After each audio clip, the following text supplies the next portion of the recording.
If one recognized in equity as the owner of something because use and title belongs to that person, even though legal title belongs to someone else. So look at this definition, meaning of beneficial owner generally, the dictionary meaning. Nowhere this section talks of indirect holding of voting power. It does not talk of indirect holding. Now again, let us compare this with the provision in international transfer pricing. In international transfer pricing, an associated enterprise is defined. And there is 26% holding of voting power. Let us see how it is defined. Look at Para 2, Section 98(2). The term associated entities is clearly defined to include an enterprise holding, and see these words, directly or indirectly, shares carrying not less than 26% of the voting power in the other enterprise. So in international transfer pricing in 98(2), they clearly write the words direct or indirect. Whereas in section 48(2), substantial interest, one should be beneficial owner of 20% of voting power. The words direct or indirect are not used. Let us also see whether we have any support in terms of case laws. The term beneficial owner is used in section 79 also in the same manner. Section 79 carry forward and set off of losses of a closely held company. Now here it says that when there is a change in more than 51% of the beneficial holding in a closely held company, change in shareholding should be seen at immediate holding company level. On section 79, take an example. X Limited holds 75% of share capital of B Limited, and B Limited holds 75% of capital of C Limited. Now, if A Limited transfers 75% holding of B Limited, one can say that indirectly it has transferred holding of C Limited also. But we have several judgments that transfer of shares at ultimate holding company level is to be ignored, and here beneficial ownership is to be considered at immediate level. Because here also this section does not use the words direct or indirect. So we can use all those judgments in 48(2) and take the view that indirect holding in step-down subsidiaries is not covered. But here there is one caveat, that if suppose the officer is able to prove that this intermediary subsidiary company is only a conduit, it is not doing anything. In substance, the control of the ultimate subsidiary is with ultimate holding company. In that case, probably this argument may not work. But generally, if you see in India, although now the new companies have permits only 2 layers of holding subsidiary, here we have several companies where there are 6 to 7 levels of subsidiary companies existing. Now one cannot say that all these intermediary companies are conduit and they are not operative and ultimate control lies with the ultimate holding company. So this argument that transactions between a holding company and step-down subsidiary are not covered is important. Now let me come back to what we were doing up to last year while writing the tax audit report. Under 48(2), we were reporting even step-down subsidiaries because at that time we were not that conscious. I have seen in many reports step-down subsidiaries are considered as a related party. Now if consciously for transfer pricing we are taking the view that no step-down subsidiaries are not covered, please check that when you copy-paste last year's report in current year's tax audit report, you remove step-down subsidiaries. Otherwise, there will be contradiction between tax audit report and transfer pricing report. And once you report at one place probably it will not be possible to justify that you are taking a different view. So don't offer it at both the places, that is the only point.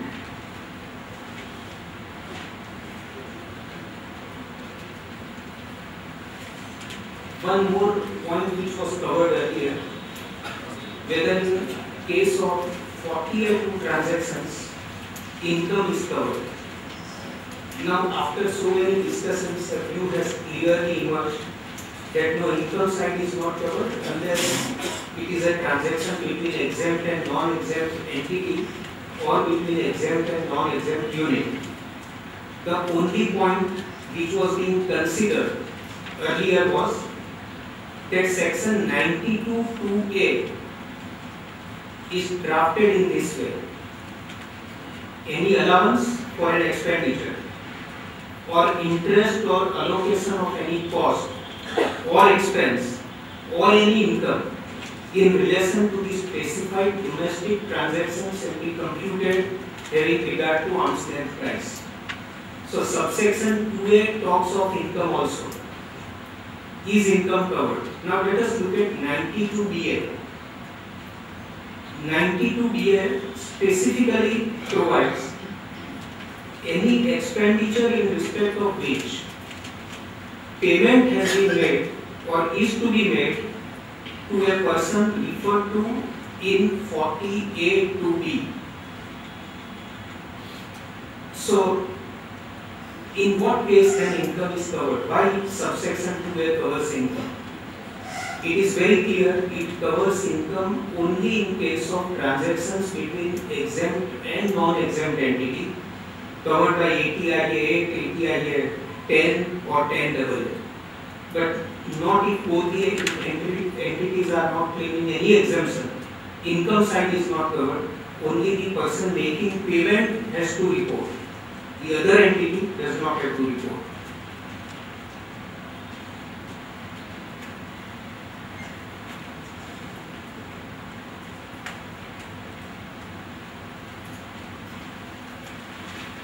Now, what kind of expenses are generally covered? This is just an illustrative list. Purchase of goods, procurement of services, expenditure on salary, training services, marketing expenses, interest payments, purchase of tangible and intangible property, directors' remuneration, commission, sitting fees, group charges, reimbursement of expenditure and guarantee fees expenditure. Now I think here I would like to discuss two of the expenses. One is capital expenditure, which was again discussed in the first session.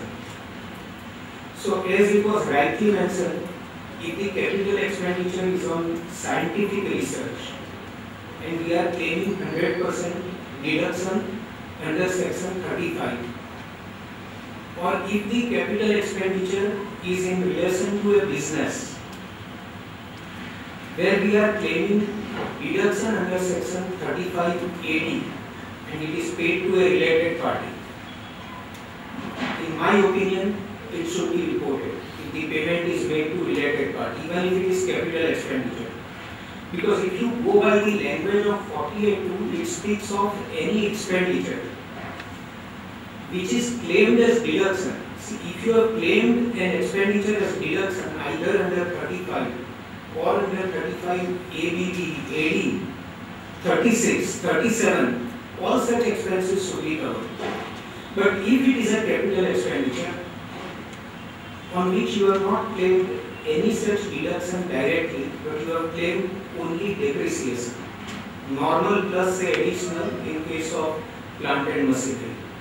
In that case, as she rightly mentioned, it is a capital expenditure which is not claimed as an expenditure. Depreciation is an allowance, is an additional argument available. So now the question is whether such capital expenditure which is not directly claimed as deduction should be reported, or you should give a remark that taking this view such expenditure is not reported. Now if you see Institute's guidance note, Earlier, it suggested that such expenditure should be reported. The revised guidance note suggests that it need not be reported. Now, the only question is whether it should be given by way of an explanation that such expenditure is not covered because a view is taken that the expenditure is not directly claimed in the form of expenditure. Depreciation is claimed and depreciation is an allowance. The fear of many chartered accountants is that once you give this note, the officer will not leave it. But suppose he doesn't leave it, probably it will not be a case fit for any penalty. It will not amount to non-reporting. So whether to give such a remark or not is a call that a taxpayer has to take, or rather a chartered accountant has to take whether in his report he wants to give a remark or clarification that it is not covered. I would rather suggest, even if no remark is given, probably there is a clear case that it is not covered within the ambit of 48. If it is not covered there, it is not covered by transfer pricing provisions. Another aspect out of these expenses is reimbursement of expenses. Now, I think reimbursement of expenses can be divided into two categories. Suppose I am paying excise duty or custom duty to an agent, which he pays to the government, or my sister concern makes payment on my behalf, where the expenditure is contracted by me, but I don't have fund and he pays on my behalf, and I am simply reimbursing that cost. Whether such reimbursement of expenditure is covered. According to me, such expenses are not covered because originally the expenditure is mine. And suppose the clearing and forwarding agent is a related party, I am not making payment for an expenditure to him, but that expenditure was mine, he has paid on my behalf, and I am simply reimbursing that amount to him. So it does not amount to incurring an expenditure in respect of which payment is made to a relative. But if suppose my related party appoints some employees on its own payroll and supplies to me for which I make reimbursement, then that expenditure of salary I am not paying to that employee directly, but my related party has engaged the employee on terms and conditions that he has entered into, and I am paying that expenditure to related party. Such expenditure will have to be reported. Now, if suppose it is a pure reimbursement of your own expenditure to a related party, whether a clarification is required. If at all one wants, one may put a clarification that certain amounts were reimbursed to a related party, but the expenditure was contracted by the SSC and not by the related party, so it is not considered to be payment made to a related party. So this is another technical point which one may consider. Since there is a separate session on this, I am not discussing 80IA, 8 and 10, this is just for reference. We will omit this. Now let us see this comparative analysis.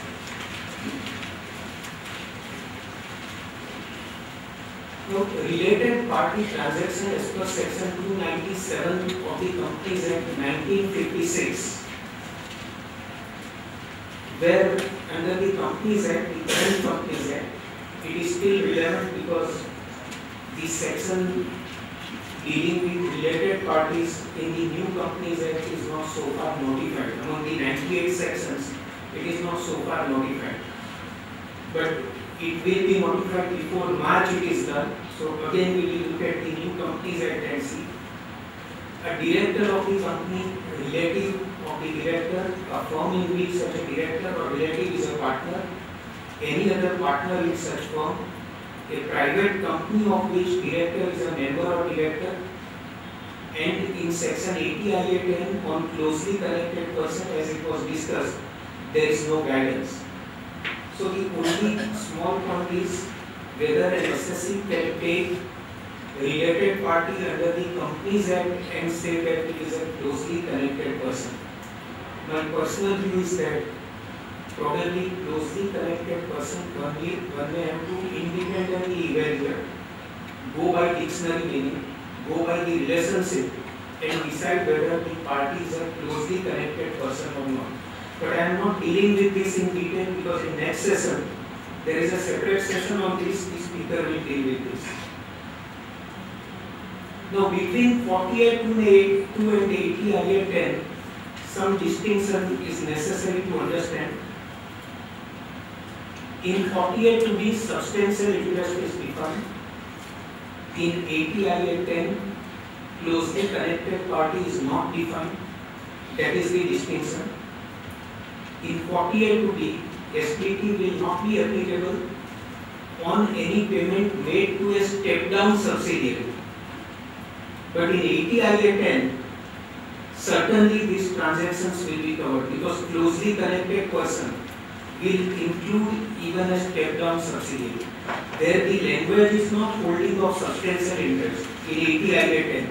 It only speaks of closely connected person. So step-down subsidiaries will be covered there.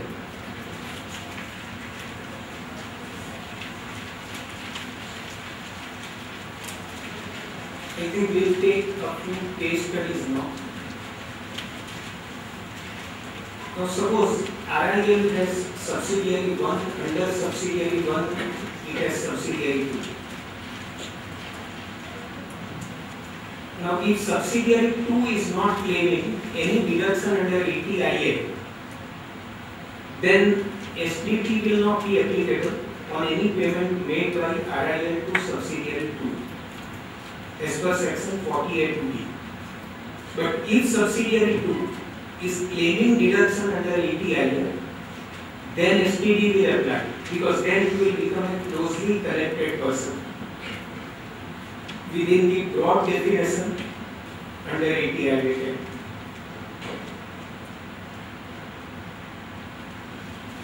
Now again, it was discussed earlier, I endorse the view that you cannot have a specified method for a category of expenditure.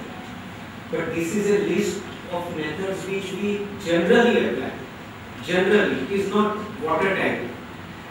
Generally, interest paid is taken under curve. Now again, several questions were discussed in this break.